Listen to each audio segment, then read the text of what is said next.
Paulo, podemos começar a hora que você quiser. Bora. Fala o seu nome completo, por favor, né? Tá. Antônio Paulo de Amorim Ferreira de Moraes. Hoje é dia 15 de junho de 2018. Entrevista com o Sr. Paulo a respeito do documentário História Regional para o Centro de Memória de Educação de Praia Grande.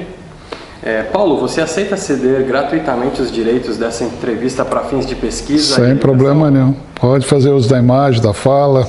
Ok, Paulo. Então tá bom. Então vamos lá. O que é um sambaqui? Olha, definir sambaqui é meio complicado, porque só usar a palavra que parece que é de origem nativa, tambaqui, tamba... que seria colina, e tamba, concha. Seria uma referência para colinas e montes e conchas que eram encontrados no litoral. Mas se pensar só na definição da palavra, é pouco para a dimensão que esses sítios arqueológicos demonstram nas sociedades litorâneas, nos povos litorâneos. Você consegue encontrar montes de conchas. A primeira impressão que você tem são simplesmente montes de conchas com 2, 3, 4, 5 metros de altura, 10 metros de altura, com comprimentos muito grandes, 30 metros de base, 40 metros. Então você tem vários montes de concha dentro dos manguezais. Então, a primeira ideia que se tinha é que quando os portugueses chegam, ou os outros povos começam a olhar para o sambaqui, eles encaram que eram simplesmente cemitérios ou coisas indígenas, e com a mentalidade que se tinha na época, não se dava a dimensão da importância que tinha essas montanhas de concha, né? Então vamos pensar qual foi o primeiro contato com essas coisas. À medida que as sociedades vão evoluindo, olham para esses montes de concha e não atribuem o valor que devido a isso, né? Então, para nós hoje são sítios arqueológicos da importância de você poder recontar a história de forma mais concisa. Porque até então algumas pessoas achavam que sambaqui, por exemplo, eram cemitérios de índios. Primeiro que os índios não foram os construtores, eram povos anteriores aos nativos Tupi e Guarani. Onde eu encontro esses montes de concha? Dentro dos manguezais, prioritariamente. Você pode encontrar montes de concha também em rios de água doce. Mas isso já é uma outra história. E parece também que, se eu tenho no litoral pessoas que constroem esses montes de concha, parece que isso vira um domínio, uma prática. E essa prática, se eu sigo com um grupo do meu bando para cima da serra, para um local de rio, para um outro local, eu vou coletar moluscos de água doce e vou fazer essa mesma prática de amontoar. Então, o que se percebeu? Que dentro desses montes de concha existiam alguns corpos enterrados, pessoas organizadas em posição fetal, com algum tipo de adorno, uma concha como enfeite, às vezes alguma ferramenta, um osso, um dente, alguma coisa, alguma ferramenta. Bom, a gente imagina que esses corpos dessas pessoas foram enterradas com muito mais material, só que não resistiu à decomposição, né? Por que você tem concha preservada? Porque o mangue é local úmido. Então é o primeiro elemento que vai decompor qualquer tipo de material orgânico. Madeira, palha, varetas de bambu e outros materiais que você não consegue preservar no manguezal devido à umidade, todas as condições de intempérie que atua em cima desse local. As conchas, esses monturos, eles ficam preservados, que resistem a sol, vento intenso do litoral, né? Então, quando você começa a desmontar essa estrutura, esse monte de concha, fazer trincheiras, começa a fatiar e olhar esse monte de concha, você percebe que ele foi feito em camadas. Foi feito em um momento, aparentemente, um dado instante, ele é abandonado. Se ele é abandonado, o que vai acontecer? Olha, sobre essas conchas vão crescer plantas, vai ter depósitos de folhas, de pólen, de uma série de outras coisas, e ele vai ficar abandonado. Então a ideia que se tinha é que um povo, um grupo, ficava numa região de mangue, coletando moluscos como berbigão, ostras e marisco principalmente. Então essa é a ideia que se tinha, que esse era um grupo de homens famílias e pequenos grupos que exploravam essas conchas, que são fáceis de pegar. Hoje não é tão fácil porque, dado a exploração, a poluição, enfim. Mas o consumo desse material era muito intenso. Era fácil de coletar, a abundância era incrível que tinha de moluscos. E algumas pessoas, os idosos aqui do litoral que eu moro, sabem como era fácil pegar marisco ou berbigão. Era uma coisa muito fácil de pegar. Bom, então você vê o quê? Que por um instante aquele grupo usava essas ostras, mariscos e berbigões e abandonavam e tinham depósito de plantas. E depois você percebe que, então isso fica ok, eu tenho um monte de concha, sobre ela a vegetação. Daqui a pouco um grupo volta, não sei que grupo que volta a ser o mesmo, volta para esse mesmo local e começa a construir de novo em cima. Então você tem o quê? A leitura que você faz quando você fatia esse monte de concha. Agora você vai ter uma fatia nova, que é um extrato. Primeiro um extrato de conchas, plantas mortas e decompostas que formam uma lama preta muito parecida com o pó de café. E formam uma rocha chamada arenito, por exemplo. Né? E você consegue perceber que existe agora uma outra montanha de concha sobre essa. Então a ideia que se tinha é que esses povos, esses grupos chamados de grupo de bando, eles eram povos seminômades. Usavam aquela área por algum tempo, iam para uma outra área, explorar para sobreviver e posteriormente poderiam voltar a esse mesmo grupo ou outro.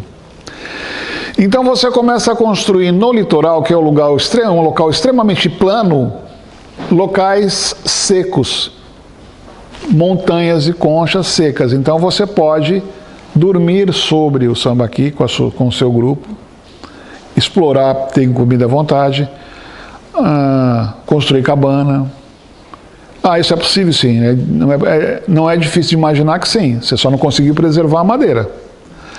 Mas você, como tem fogueiras instaladas próximas aos sambaquis, você consegue montar ou pensar em como esses camaradas viviam.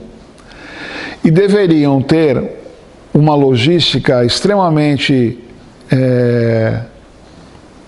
maleável e refinada para poder sobreviver nas piores condições. De chuva, mosquito, ventos, um local extremamente seco e alimentação, né? Então, por algum tempo persistiu a ideia que eles viviam principalmente dessas conchas. A ideia de cemitério foi abandonada porque você tem alguns sambaquis que só tem corpos mortos, né, enterrados ali. E só que você tem uma outra dezena e centena de montes que não tem um corpo enterrado e organizado ali, exumado dentro daquele concha. Então, eu não posso usar a ideia de que era um cemitério qualquer. A ideia de que era um local de bastante usada por algum tempo foi a ideia de que era restos de comida do homem primitivo, que era uma cozinha onde você comia os moluscos e o resto você ia jogando, amontoando ali, e aquilo ia construindo essa montanha. Essa ideia também é abandonada porque você encontra montes de conchas que não foram consumidas. Eles coletavam ostras, mariscos, berbigões e outros peixes e caranguejos, simplesmente amontoavam sem consumir. Então, essa ideia de que também era resto de comida e só cemitério, ela é abandonada. Então, o sambaqui começa a ser visto como uma prática de uma cultura, de uma forma de viver. Porque você encontra também outros sambaquis que eles não passam de 1 metro de altura. São mais planos, são grandes, são mais planos, mas que não excedem a 1 metro de altura. São mais rente ao solo. A gente não sabe se foi uma ideia melhor de sobreviver dentro do manguezal, em vez de criar locais mais altos, mais secos, para viver, ou agora criar uma plataforma de calcário nesses ambientes. Bom, você deve imaginar o que significa você comer concha, peixe, caranguejo e molusco, e abandonar e viver naquilo. O odor é insuportável, intolerável. E a atração de mosquitas, insetos e outros bichos, decompositores, todo tipo de animal que se alimenta de material em putrefação, ia ser até perigoso. Então, existem algumas questões, algumas respostas que ainda não foram solucionadas. A ideia que se tem de como é que o camarada conseguia sobreviver num ambiente onde tem mosquito, pólvora e borrachudo, então a gente já sabe que eles queimavam as folhas dessas vegetações de mangue. Risófora, as folhas de risófora, é uma das ideias que se tem de que eles queimavam essas folhas para se criar um sistema para melhorar a convivência com insetos ali.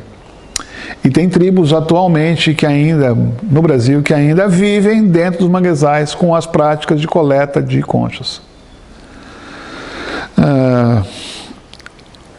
E posteriormente, os pesquisadores, as universidades começaram a pegar esse material de sambaqui, um pedaço dessa fatia, um tanto dessa fatia, algumas peças, levar para peneirar e, sobre a luz das lentes, dos microscópios e do olhar do pesquisador, começa a descobrir que existiam outras coisas além dessa primeira visão que eu tenho de só concha de marisco, berbigão e ostra. Então eu começo a encontrar peças de peixes, ossadas de peixe. O peixe tem uma peça dentro do ouvido interno chamado otólito. É muito parecido com uma pérolazinha. É um material petrificado e que ele fica dentro de uma cápsula. Essa cápsula toda ciliada. E essa bolinha faz o quê? À medida que o peixe se movimenta, essa bolinha tende a ficar no mesmo lugar, e ela avisa para essa cápsula a posição para o sistema nervoso do peixe, em qual a posição que ele está. Se ele está muito inclinado para cima ou inclinado para baixo. Então esses otólitos, eles crescem junto com os peixes. O que esses ossinhos, essas peças me permitem? Me permite saber com que espécie eu estou lidando. Então agora é mais interessante, olha, eu tenho uma chave para me dizer que tipo de animal aquele grupo consumiu, em que situação, até aproximar o tamanho dele. Porque para você fazer um bife de concha desse tamanho, você precisa de um número razoável de coleta, de 10, 15 conchas, 10 mariscos, mais 20 berbigões, um tanto de ostra, para fazer um bife razoável. Então eu preciso de uma alimentação para sustentar esse grupo. Então existe todo um cálculo, é possível se ter um cálculo para saber dimensionar o tamanho daquele grupo que existia naquela região. Então eu começo a entender melhor aquele grupo que vivia ali, o que ele se alimentava. Olha, ele se alimentava de peixe. E agora eu começo a perceber que existia mandíbula de mamífero, onça, jacaré, tubarão, dentes de tubarões, conchas usadas como ornamento. Então eu começo a afastar a ideia de que esse homem primitivo, ele não é primitivo, é primitivo com a ideia de ser anterior, mas não primitivo no sentido de pouca inteligência. Se ele é capaz de escolher algumas pedras, algumas conchas e afiar sua flecha, afiar seu arco, fazer um ornamento, pegar ossinhos e fazer um brinquedo para a criança. Mas como é que você sabe que era um brinquedo para criança? Que você tem corpos de crianças enterrados em sambaquis. Em alguns casos, ou pelo menos há casos de registro na literatura da criança ser enterrada dentro do sambaqui, e dentro dessa concha de uma tartaruga está organizado alguns ossinhos que eles interpretam que são brinquedos ou coisas de estima da criança, e aquele casco de tartaruga virou sua mochila, sua bolsa, sua caixinha de brinquedos. Nós sabemos que muitos índios fazem bichinhos de palha. Existe toda uma cultura em vários nativos do uso de palha para fazer brinquedo, figuras zoomorfas, pequenos bichinhos. E a gente acredita que esses homens do sambaqui também faziam esses brinquedos de palha, de madeira, de argila, de barro. Só que esse material não sobrevive ao clima de manguezal, ali dentro do manguezal. E é claro que a gente sabe que os índios não são criadores, e de repente você chega começa a estudar os tupis, guaranis, os povos, por exemplo, aqui no nosso caso, que tem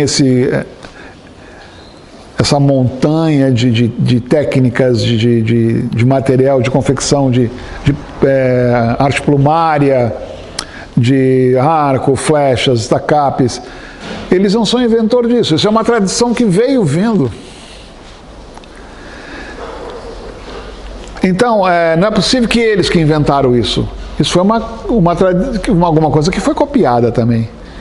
E você percebe que há uma tentativa de você começar a correlacionar sambaquis em várias regiões.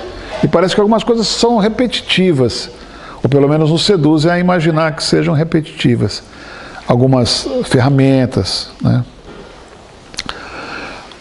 Um corpo enterrado num sambaqui, um sujeito com a cabeça quebrada, junto com esse sujeito com a cabeça quebrada, uma costela, um pedaço de um osso de um outro animal, que se encaixa exatamente no crânio desse sujeito morto. A interpretação dada foi que aquele sujeito, escolhido para ser enterrado ali, era um inimigo do grupo, do bando, e teve as honrarias de um funeral, sendo enterrado junto com essa ferramenta que lhe foi rompida a cabeça. Então a interpretação pode ser um inimigo. Então há toda uma tentativa de olhar para esses corpos, a forma com que eles estão enterrados, com os enfeites, com adornos, com peças que possivelmente destroçaram a cabeça, o corpo desse camarada. Ela é utilizada para essa leitura.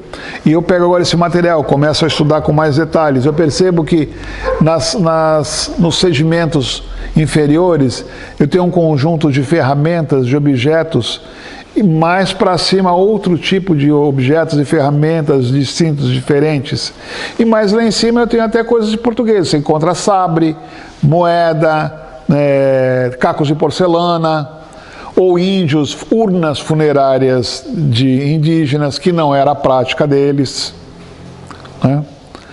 Então, nesse caso, esse grupo de bando, esses homens, eles enterravam alguns indivíduos.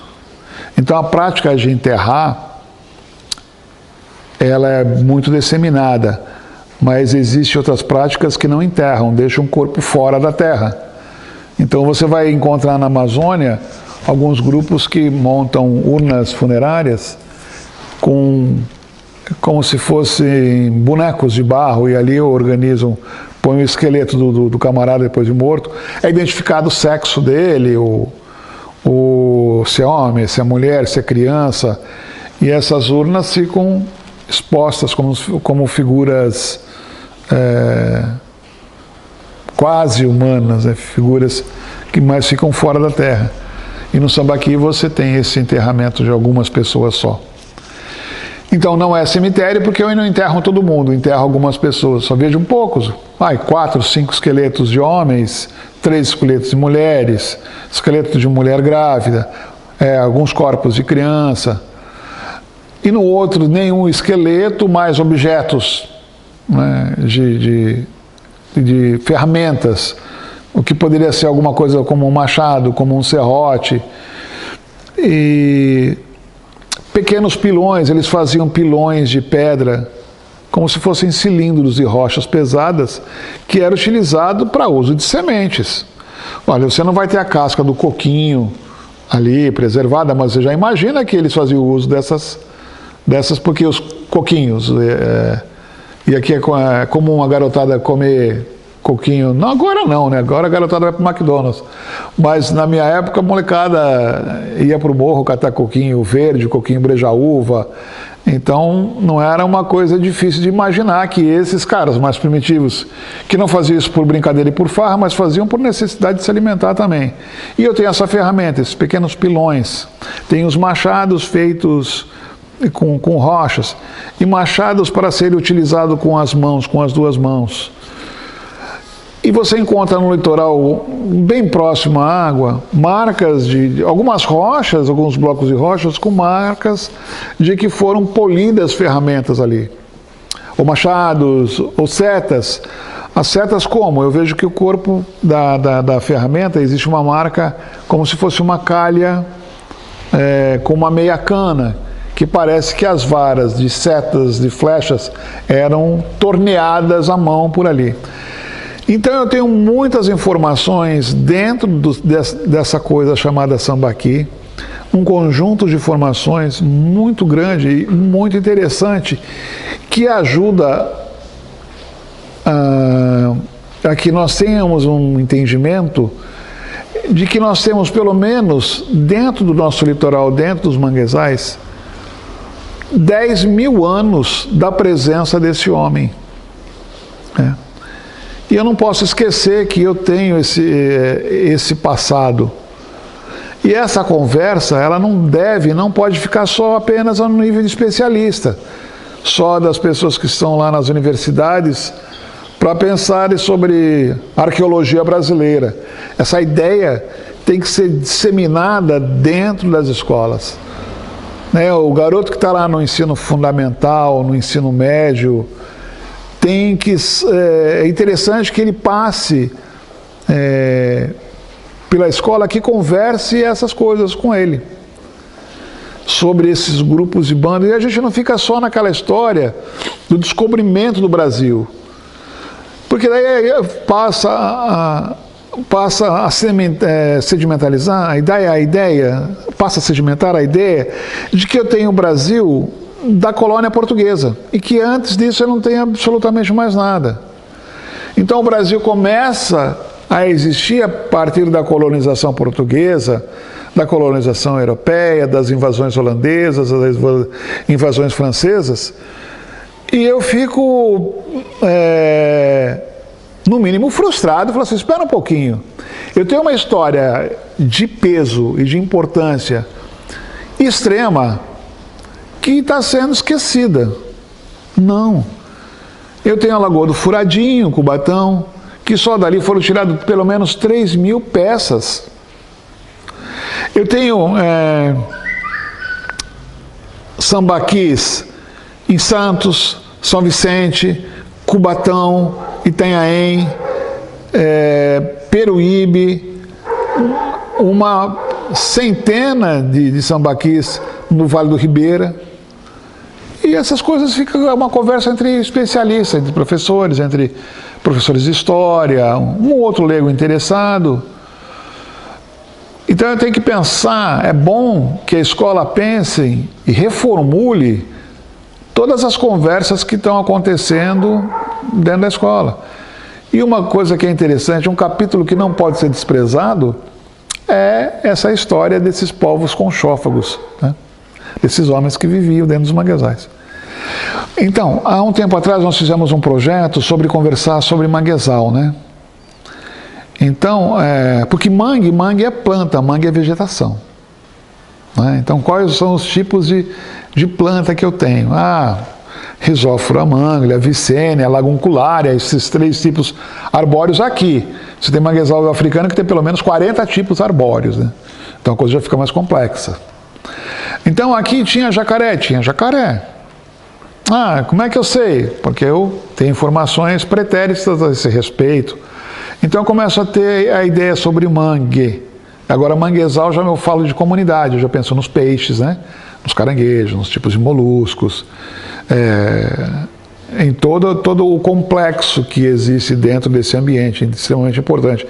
E esse ambiente ele não é só importante porque ele é 11% da cobertura vegetal, ele é importante porque ele faz parte da história humana.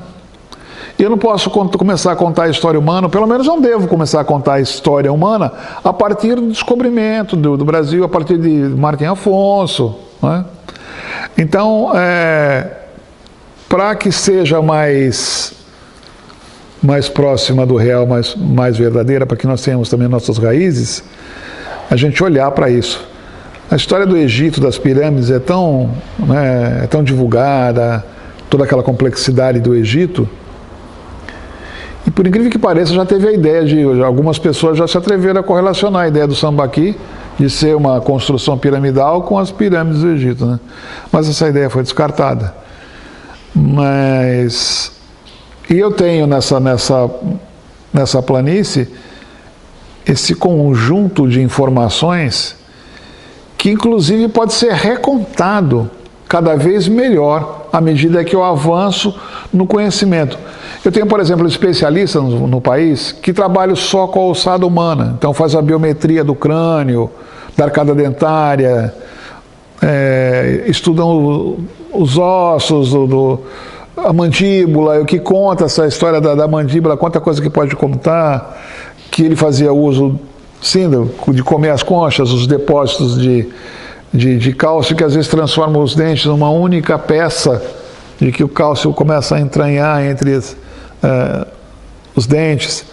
Então, tem um sujeito que trabalha com isso. Eu tenho outro biólogo que vai lá e pega esse material e começa a peneirar as conchas, e dentro desse material de concha ele percebe esqueleto de vários tipos de animais, vários dentes de outros animais, que me passam a informação, por exemplo, de que animal que existia dali, do que eu menos pudesse imaginar. Eu falo, bom, eu posso imaginar que existia macaco, eu consigo saber até a espécie de macaco que eles consumiam, porque eu encontrei dentes e peças desses animais. Então começa a ficar interessante e mais precisa, e esse material literário, esse acúmulo de conhecimento começa a ficar mais robusto. Seria legal mesmo que as escolas pensassem num projeto de contar a história do litoral, né? Um projeto de estudo do meio. E quando eu falo de estudo do meio, eu estou fazendo essa leitura do local onde vivia. E eu posso pegar essa linha do tempo, colocar mais para frente, a partir só da colonização europeia, ou posso esticar lá para 10 mil anos atrás e contar ela pelo menos há 10 mil anos atrás, com certeza. Ou ir mais para trás ainda, mais atrevidamente para trás, há 30 mil anos atrás, que vai me contradizer a teoria de Clovis da migração, né? E vai indicar que esses grupos tinham uma outra forma de colonização que não é que a gente sempre imaginou, né? através do Estreito de Bering e começar descendo as Américas até chegar na América do Sul, porque eu tenho sítios arqueológicos com idades diferentes e eu não tenho a marcação por todo esse litoral. Os sambaquis ocorrem em vários litorais do mundo inteiro, no litoral da África, em Portugal, no Japão. E eu posso fazer essas comparações também com o que eu tenho aqui na minha região, né, a nossa região, com essas outras áreas também. O material é farto, o material é complexo e imprescindível de que seja trabalhado e mais trabalhado e que chegue até os bancos escolares. Né? A ideia é essa aqui, que olha, vamos conhecer um pouco mais disso, né? Deixa eu passar aqui para você aqui uma coisa interessante, né?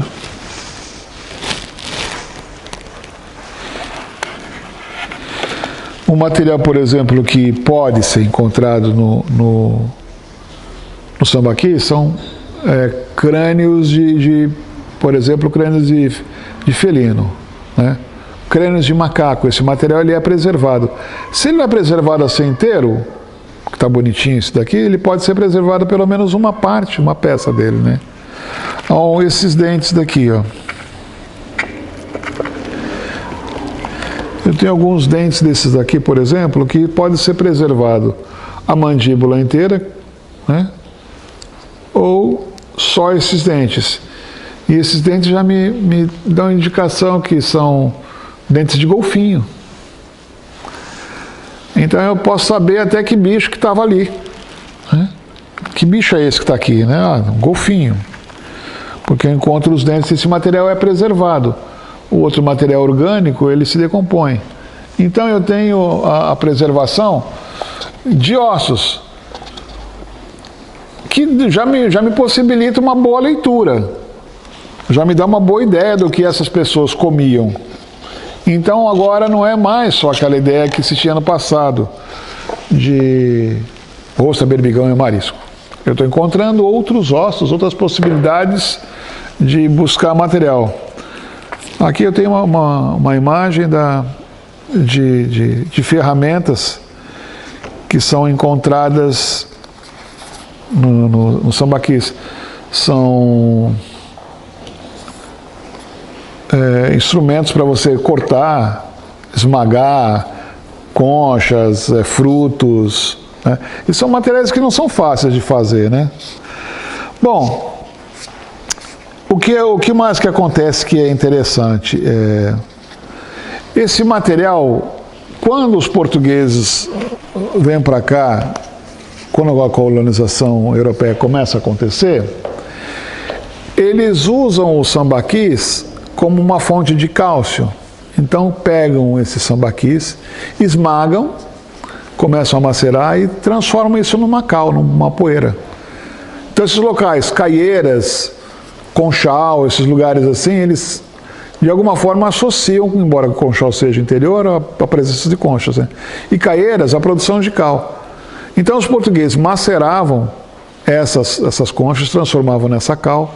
Essa cal era misturada com óleo de baleia e açúcar mascavo e fazia uma liga. E era colocado pedra sobre pedra e usava isso como cimento. Então as primeiras construções, os primeiros casarões, as primeiras fortificações, os primeiros fortes,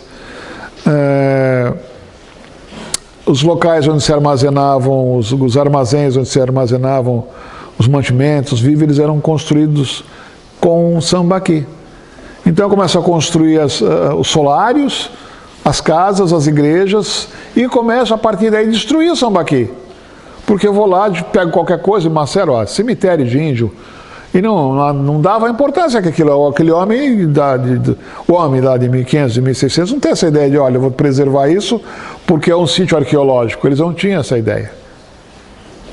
Até alguns tinham, mas a ideia era mesmo destruir aquela informação dali. E começa a transformar isso num pó em calcário e fazer as construções. Então, por exemplo, aqui em Peruíbe, você vai na ruína do Abarebebê, você encontra entre as rochas, você encontra as conchas entranhadas, rocha sobre rocha. Ali em São Vicente, no Engenho de Melo Leitão, você também tem isso. Em Santos, você também, no Engenho dos Erasmos, você também tem essa mesma forma. No Farol da Moela, você vai no Farol da Moela do Guarujá, você vê que o Farol da Moela, em algumas ocasiões, ele verte o óleo das paredes e que na sua estrutura foi construído com o sambaqui. O Farol da Moela é isolado da costa. Você vai para a Ilha do Cardoso, você se defronta com o sambaqui dentro do mangue, dentro da água. Aí a primeira impressão, você fala assim, olha, como é que esses caras construíram sambaquis dentro da água, dentro do manguezal? Não foi isso, é que a condição de relevo foi alterada e esse sambaqui agora está dentro da água e esse material está se perdendo. Quem que vai investir em arqueologia brasileira, em educação dessa natureza? Ora, então, quanto mais o desconhecimento acontecer, eu não preciso ter a menor precaução em começar a investir em arqueologia brasileira. A arqueologia brasileira fica virando uma coisa, um assunto exótico, né? E nós sabemos a importância que se tem de conhecer a história na sua complexidade. Eu não posso abandonar 10 mil anos de história ao acaso e deixar para lá.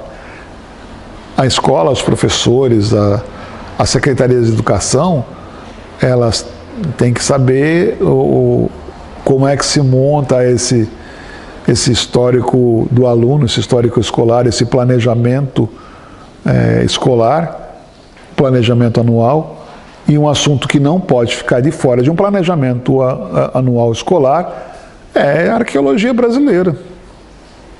Né? E quando eu fui conversar com a professora Doral Uchoa em São Paulo sobre arqueologia, ela falou assim, olha, Paulo, a minha especialidade é a arqueologia brasileira. Eu sei o que é a arqueologia brasileira.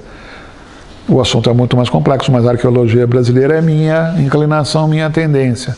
Ora, só isso já é assunto para muita conversa. Então, agora eu tenho o quê? Os portugueses que vão lá, começam a desmontar esse sambaqui, para fazer os casarões, suas igrejas, seus fortes, suas pontes. Mais para frente, quando a agricultura no Brasil começa a se desenvolver, a história do café, as grandes plantações, as pessoas recorrem ao sambaquis, com a lei favorecendo, mesmo os especialistas dizendo, olha, não mexa nisso, que é importante, que é histórico.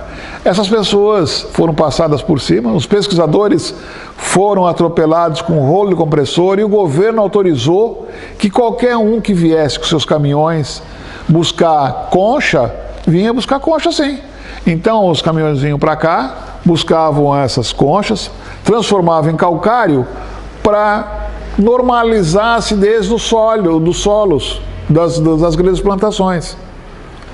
Então, por um lado, quando você tem as grandes plantações no interior do estado de São Paulo, por exemplo, caminhando as pessoas, você tem a história da destruição dos sambaquis. Alguns aeroportos, algumas ruas foram construídas com a destruição do sambaqui. Pega essas conchas, macera, transforma numa camada de calcário, ficou ruas sendo pavimentadas com o resto de sambaqui. Então, a história da arqueologia brasileira, ela também é comovente, tem seus dramas terríveis, que você destruiu capítulos de conhecimento inteiros transformados em ruas de pavimentação. Ou foi lá para o interior para neutralizar a acidez de solo para se plantar café, batata, arroz, feijão, enfim. Então eu tenho um processo de destruição. Quando se comemora a plantação, os safras, no passado, há 40 anos atrás, olha, a safra de tal elemento de grãos foi excelente, foi muito boa, se ganhou o prêmio. Por outro lado, tem uma história triste, que esse prêmio custou a destruição de um sítio arqueológico. Se você conversar por aí, até não só com alunos, com professores ou com leigos ou com outras pessoas, o conhecimento sobre a arqueologia brasileira é pífio. As pessoas não sabem, não desconhecem. Então, para que essa história mude, eu preciso tentar resgatar, de alguma forma possível, trazer para os bancos escolares como obrigatoriedade e, de alguma outra forma, começar a contar isso para as pessoas que têm interesse, inclinação em conhecer mais sobre o Brasil, sobre a arqueologia brasileira, sobre paleontologia brasileira, que retrocede um pouco mais. Então tem muita coisa, muita informação. Essa é uma conversa longa que me passa a ideia do tambaqui, né? Tamba, concha e qui, colina, que resume não só, porque a definição nem é tão importante, mas todo conhecimento que se encerra nessa dupla de palavras, ele é muito grande.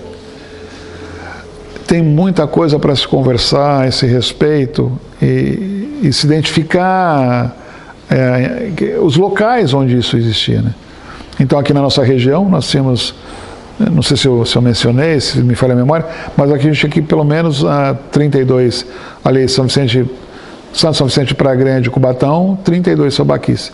E Praia Grande tinha um sambaqui interessante.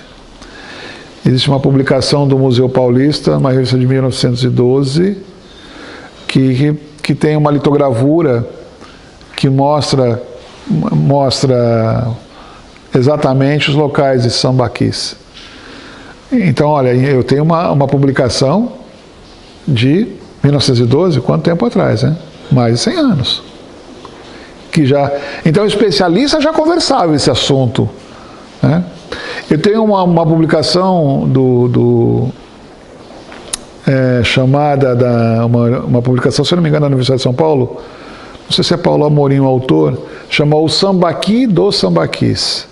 Então, que esses sambaquis, que cada um conta uma história, um só para alimentação, um outro só para, como se fosse um cemitério enterrando pessoas, um que voltava à alimentação, sim, as pessoas se alimentavam. Eu tenho conchas que foram usadas como alimento, tenho fogueiras na região, e essas fogueiras, o carvão foi usado como datação do carbono 14, para estimar a idade dessa fogueira.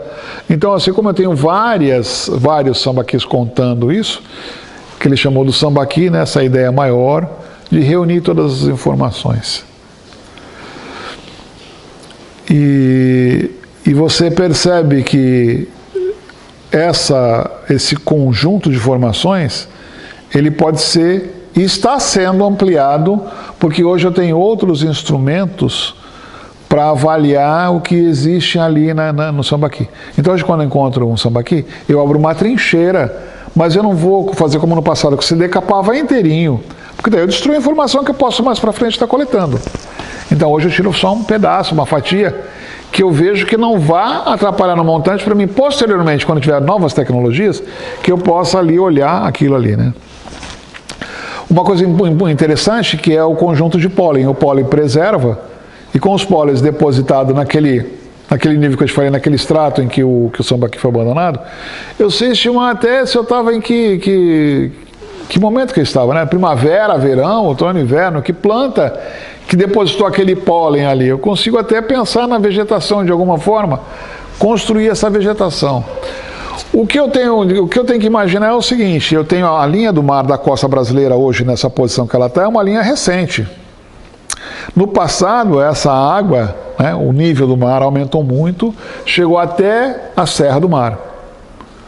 Então, toda essa área onde a gente vive hoje, Rafael, Santos, São Vicente, Praia Grande, você sai de bicicleta, vamos dizer, do Guarujá, você vem, Guarujá, sai de Guarujá pedalando, atravessa a balsa, você vai pedalar Santos inteirinha, atravessar São Vicente todinho, aí você começa a pegar São Vicente, você atravessa a Ponte Pênsil, vem Praia Grande, atravessa a Praia Grande pedalando pelo litoral todo, Mongaguá, Itanhaém, Peruíbe, e vai embora para frente, para Petoledo, e você trabalha tudo isso de bicicleta pedalando numa planície.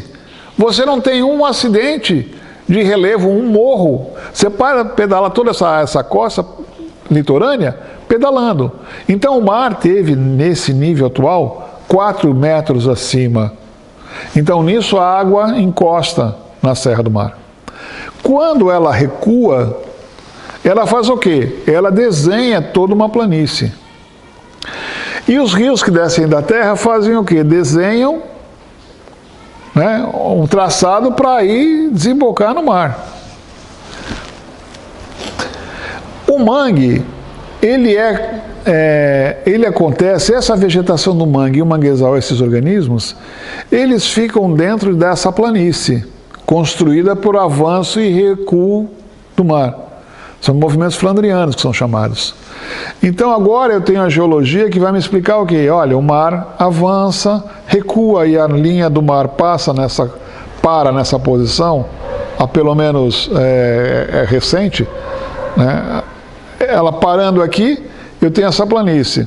Então na maré alta, a água do mar invade o leito do rio e transborda o leito do rio. Você entendeu? E na maré baixa ele sai da base, cai para dentro da calha do rio e vai em direção ao mar. Então nesse lugar onde eu tenho a influência da maré alta e da maré baixa, eu tenho um solo que uma hora ele é muito salgado, né? Tem um predomínio da água do mar, e quando ele desce, eu tenho o predomínio da água doce. Então eu tenho uma água salobra dentro da calha desse rio, e esse ambiente é um ambiente de água salobra. E essa vegetação que vai conseguir se estabelecer aí, que é a vegetação de mangue, que são aqui no nosso caso principalmente Rhizófora, Avicênia e Laguncularia, esses três tipos arbóreos, né? Você tem aquela grama que fica mais dentro, parece um capinzinho, né, Spartinia, e essa grama é interessante que ela não libera CO2 para a atmosfera, ela libera SO2, dióxido de enxofre. Então você tem um ciclo do enxofre acontecendo dentro do manguezal. Eu tenho dentro do manguezal, então, eu não tenho um ambiente oxidante, eu tenho um ambiente da presença do oxigênio, onde o oxigênio ele é mais... quimicamente acontecem as coisas mais rapidamente. Ele é um ambiente que não é oxidante, ele é um ambiente redutor, porque ele acontece sem o oxigênio. Então você tem essa lama, essa papa de argila, onde vão ter esses moluscos ali, vivendo ali, os berbigões, as ossas, os mariscos, os caranguejos, os tipos de crustáceos, entra a tainha para desova. Então, quando o pescador conta a história de que a tainha entra no manguezal e você vai fazer a coleta da tainha, e os pescadores começam a fazer o cerco. Então eles fazem uma cerca e com um círculo. E com a ideia que faça o quê? Que o peixe entre na maré alta. Quando ele volta, ele encontra o quê? Uma cerca na frente dele. Ele obrigatoriamente entra por um funil, um afunilamento, e fica preso nesse cerco. Então o pescador mais tarde sobe, entra dentro do cerco e pega os peixes vivos para comer.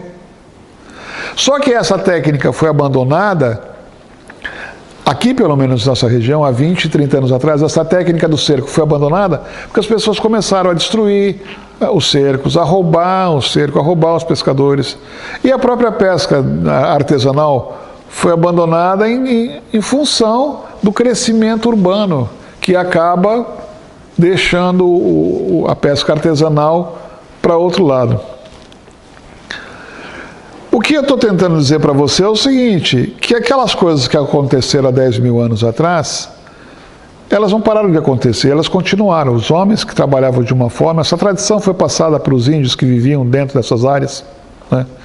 Porque aqui, se não era interessante para o índio, eles preferiam viver no Planalto, em São Paulo, onde tinha muito mais caça, onde a mata atlântica era muito mais exuberante, e aqui na planície a vida era muito mais difícil.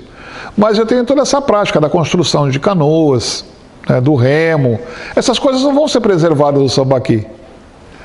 Então quer dizer que o camarada que vivia no Sambaqui usava o remo? Certamente que sim. Então isso, para especialista, é uma ideia concreta, de que usavam sim canoas, que usavam os rios, usavam os remos, uma série de ferramentas construídas com madeira, com habilidade, né?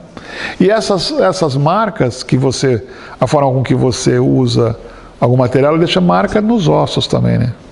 Engraçado, eu de tanto escrever, você deve ter também isso, Rafael, no dedo, eu tenho um calo no osso, né, na falange, de tanto segurar o lápis com força para desenhar, me criou um calo. Então, sei lá, amanhã ou depois alguém encontrar esse dedo aí soterrado, vai achar que esse cara escrevia bastante, né? Então, algumas práticas, o uso de remo no lado vai deixar uma marca no músculo mais acentuada do que em outro. Então, a leitura desses ossos, se ela possibilita haver a leitura da fixação muscular, ela vai ser feita. Se o osso estiver bem preservado, permite todos os tipos de leitura. Não só um osso foi quebrado e se juntou, só consolidou essa fratura. Então você tem muitos outros tipos de leituras. Então, Rafael, essa conversa é longa, complexa, e eu posso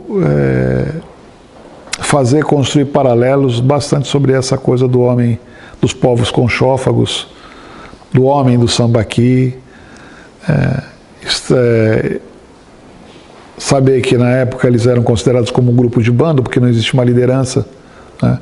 Quando a tribo já tem uma liderança, né? Tem um chefe, tem um pajé, tem uma divisão de tarefas. Eles acham que esses homens eram um grupo de bandos, que a liderança poderia ser trocada. Mas uma outra coisa que você precisa imaginar é que esse grupo ele era extremamente habilidoso para poder manter todo o seu grupo vivo. E devia ter conhecimento também de algumas ervas para resolver alguns problemas de saúde, algumas dores, né? Lidar com o inseto, que devia ser um dos principais inimigos, né, do homem primitivo, a convivência com insetos, que devia ser... Na época não tinha inseticida, né? Não tinha mosquiteiro, então cobriu o corpo com argila em algumas situações. Então a conversa é bem longa. E existem trabalhos também por especialistas que trabalham com a questão do brinquedo, né? Eles começam a trabalhar com o brinquedo dos índios. Como é que as crianças brincam com... Que tipo de brinquedo que ele usa? Os sociólogos que foram para a universidade trabalhar esse assunto percebem que esse material ele vem, que ele é um material pretérito, é um material antigo, e que ele vai encaminhando até os dias de hoje, né? Não sei, assim, a grosso modo que eu posso estar conversando com você nesse primeiro momento é isso. Não sei se você tem você gostaria de perguntar alguma coisa. É isso, acho que você explicou tudo. Assim, a minha dúvida seria quais são as hipóteses do desaparecimento deles? Então, essa é uma dúvida que eles acham que esse grupo eles foram destruídos mesmo pelos nativos. Alguns falavam que eles achavam que eles matariam os homens e usariam as mulheres, mas parece que a inclinação maior é imaginar que eles foram mortos mesmo. Porque toda a estrutura, o tamanho das mulheres, a biometria da caixa craniana, de homens e mulheres, são diferentes da biometria dos nativos, né? Então a ideia parece que foi mesmo uma inclinação. Não há um consenso, né? Existem pessoas que ainda, especialistas, que brigam, não. Os homens sim foram mortos, e os índios usaram as mulheres para parecer que isso era uma prática comum, né? As tribos. Uma outra coisa que a gente tem que imaginar quando a gente fala nessa ideia, Rafael, é imaginar que toda a tribo Guarani era coesa. Você sabe muito bem que hoje a gente tem diferenças e alguns grupos até extremos, né?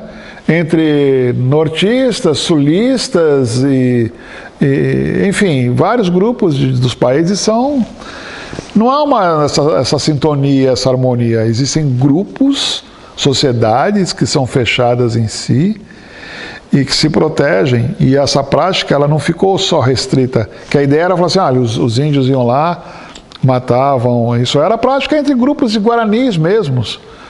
Entre só guaranis, existiam rivais, aldeias rivais da outras. A gente fala das festas, a gente pensa nas festas, nas ideias de confraternização, mas você tinha grupos. Essa ideia foi refeita por essa leitura, que grupos de uma mesma tribo, com a mesma cultura, com a mesma língua, não viviam harmonicamente em zen, né? Todos tranquilos, naquela amizade fraternal. Existia sim, as festas eram para isso, as festas e os jogos, né? Os jogos todos eram disputas, mas essas disputas também eram acirradas e esses desentendimentos eram causados também, entre eles só. Então essa ideia atual do desencontro atual dos nativos que eu consegui rever, que eram mais de 200 etnias, Rafael. Da onde surgem tantas etnias, tantas culturas diferentes? A ideia é que se tem, você olha, se eu tenho 200 etnias, 200 ou 210, um pouco mais, que eu desconheça, algumas coisas que não foram muito bem explicadas, isso acontece com a repartição, com a cisão de culturas. Então, não dá para você imaginar que você vai num local, você extermina todos os homens e você pega todas as mulheres e crianças e com eles você transforma em famílias da sua sociedade. Essa ideia é tentadora de você abraçar, mas pensa bem nessa prática, como é que elas iam acontecer, né? Então o extermínio porque eram grupos grandes esses, né? Não eram poucos. Você vê quantos sambaquis, a duração dos sambaquis até quanto tempo durou, e de uma hora para outra eles param. Daqui para frente eu consigo ver sambaqui com até, que esses são mais planos, são os mais recentes, com 1000 anos, né?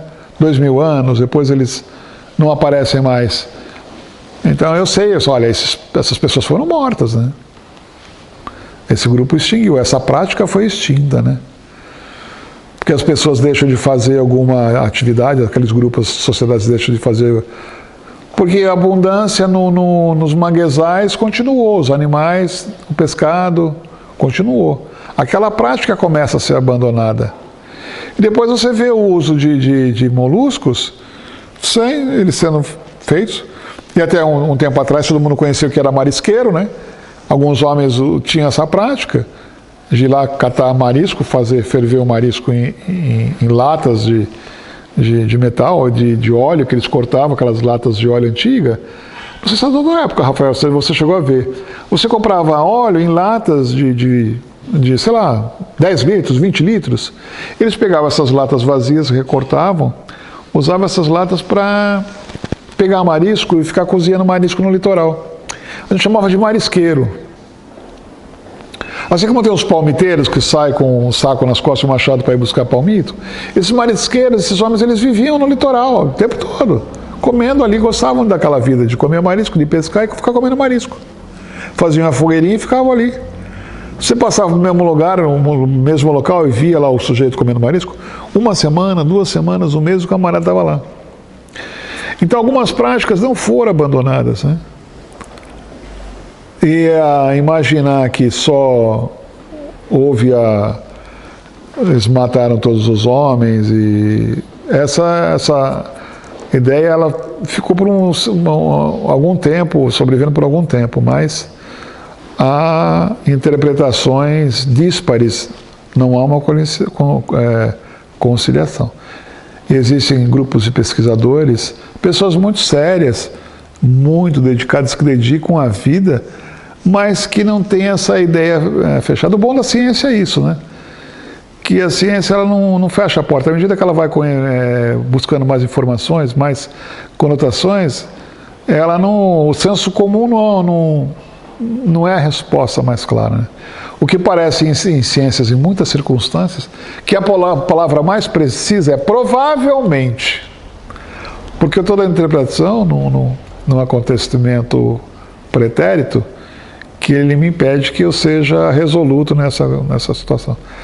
Até para você explicar algumas coisas que acontecem hoje, né, da forma que está acontecendo hoje na nossa sociedade, com a política, com essa polarização que aconteceu, né, dos grupos políticos atualmente, fica até difícil de você interpretar a situação presente, quanto mais a do passado que você usa com pistas. Não sei se eu vou conseguir te passar a ideia, mas Enfim, é isso. Tem pessoas de escolas dentro da arqueologia que pensam de forma diferente. Não assim, a mais certa. Você comunga vendo essas escolas. É interessante a opinião do sujeito. Ah, como é legal, é interessante. Mas o outro pesquisador diz que é assim. Então você convive com essa diferença. Consegue conviver e achar cada vez mais fascinante esse conhecimento que começa a ser apurado.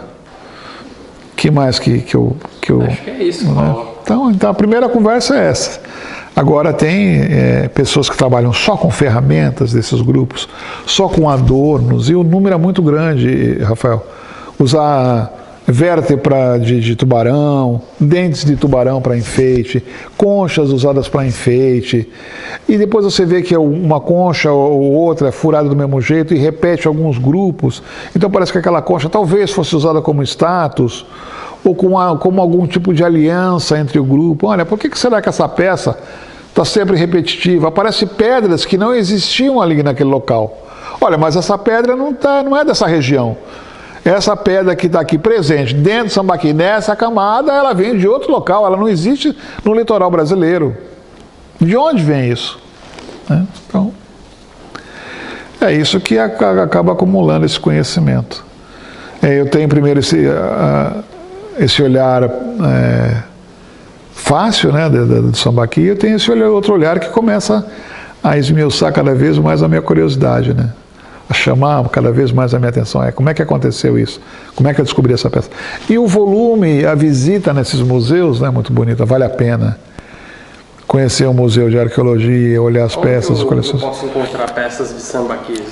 Então, aqui eu acho que São Paulo deixou um pouco, aqui em Peruíbe tem um pouco, eu não sei com que cuidado que essa prefeitura está tendo com esse pouco de peça que deixou aqui do trabalho. Agora no Museu de Arqueologia, né, Museu no MAI, você vai encontrar, vai pedir acesso e vai poder visitar o museu.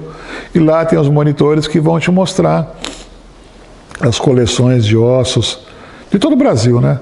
Você tem não só de sambaquis aqui da região, como tem material do Amazonas, né, das tribos do Amazonas. Então tem muito material aqui perto, mais próximo da gente.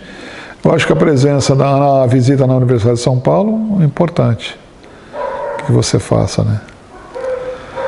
Então, o que precisa é que é aquilo que eu volto a falar, insistir, ficar até chato no assunto. O que é interessante aqui é a garotada, né? Bom, a nossa sociedade como todo, não só o aluno, né? O aluno bem formado, mas o leigo começa a saber, né? O brasileiro tem essa noção da identidade dele, que é muito importante, né? Na identidade, saber do passado, que não é só o Brasil da colonização europeia. É muito importante, é muito legal. Tem muita coisa que precisa ainda ser resgatada, contada melhor. Uma grande parte da nossa história está ainda em Portugal, em documentos em Portugal, né? Mas a história da arqueologia que antecede a colonização é muito portuguesa e não pode ser esquecida. Obrigado, Paulo. Nada.